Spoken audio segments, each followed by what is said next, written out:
pas ça des petits exposés mais pour vous.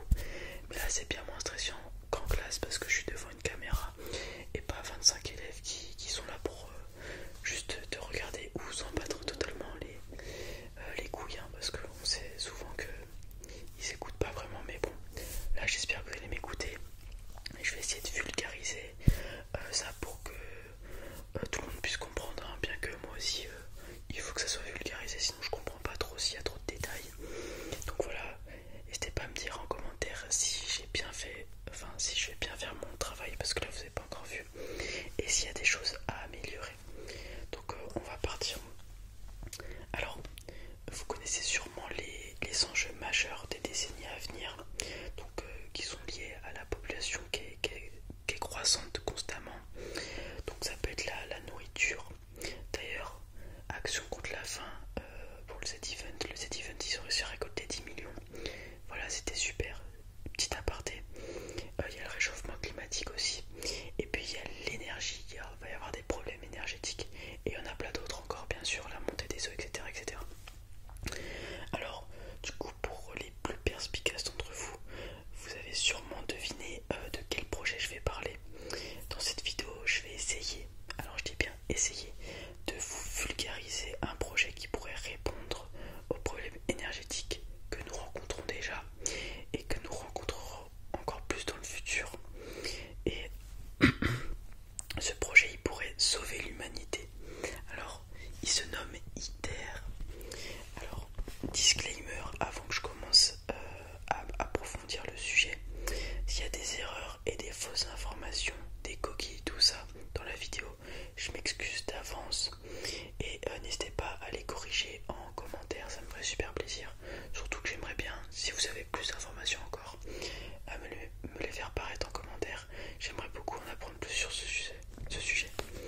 Alors, petit truc pour commencer, ITER c'est quoi? Alors c'est tout simplement un projet réunissant 35 pays, donc comme l'Union Européenne, le Royaume-Uni aussi, ils ont signé un contrat bien qu'ils aient quitté l'UE. Il y a la Chine, l'Inde, le Canada et bien d'autres. Alors ils se réunissent dans la construction d'une centrale nucléaire à fusion expérimentale et vous allez pouvoir faire votre patriotique puisque le site qui a été choisi pour construire cette centrale c'est dans les Bouches-du-Rhône, donc en France. Et ITER, il a pour but de créer l'énergie de demain. Donc à quoi il va servir maintenant? Là je vais être franc directement. Je vous ai dit que c'est le projet qui va sauver l'humanité, mais dans les faits, ce projet il ne servira à rien si ce n'est démontrer que la fusion nucléaire peut être une nouvelle source d'énergie.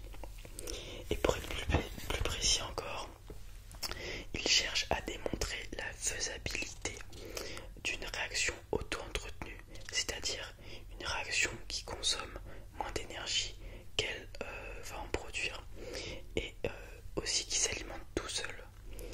Donc dans le cas d'ITER, on injecterait 50 MW d'électricité et on devrait en recevoir 500 MW, soit 10 fois plus. C'est là que vous comprenez pourquoi ce projet est digne pour être l'énergie du futur. Puisque si je dis pas de bêtises, il y a tout ce qui est centrale au charbon, tout ça, il n'y en a aucune qui donne plus d'énergie qu'elle n'en reçoit. Alors, actuellement, vous devez sûrement vous demander du coup comment c'est possible de produire plus d'énergie que ce qu'on en consomme. Donc en fait, je vais donc essayer de vous expliquer sur quel principe ça fonctionne. Et si je devais faire vraiment très court, je pourrais vous dire que ça reproduit ce qui se passe dans le soleil, dans notre petite boule d'hydrogène au-dessus de nos têtes. Mais je vais quand même essayer d'approfondir un petit peu le sujet. Alors ITER, c'est en réalité un tokamak, ce qu'on appelle un tokamak, dans lequel on va mettre sous pression, donc clac, sous pression, et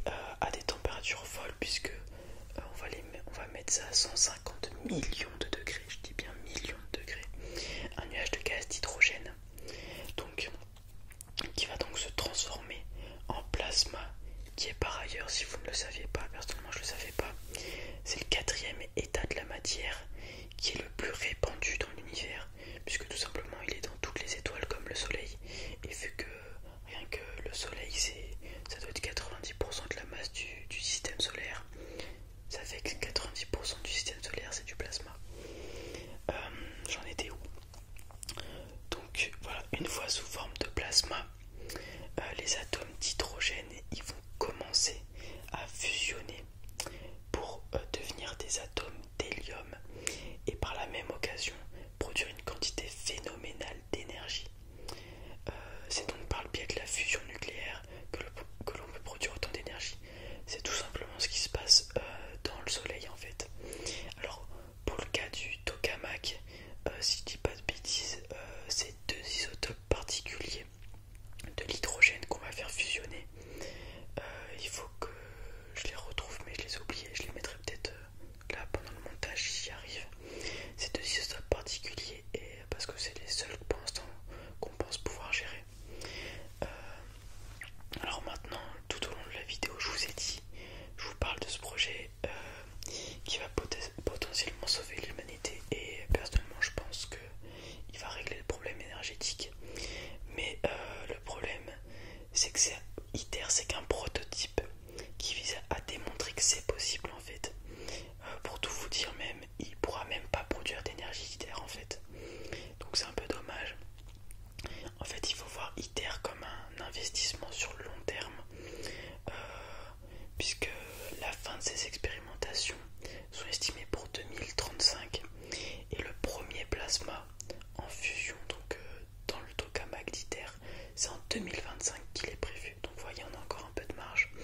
En plus de ça, il y a beaucoup de retard, des dépassements, de frais, etc., etc. Mais c'est un projet ambitieux et qui a de l'avenir.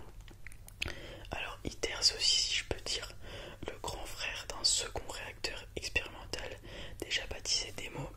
Alors lui, il va plutôt prouver et servir à montrer que c'est possible de faire des réacteurs à fusion nucléaire commerciale, donc c'est-à-dire qui va intéresser EDF, tout ça, pour produire de l'énergie, comme nos réacteurs à fission nucléaire, donc les centrales nucléaires qu'on a en France.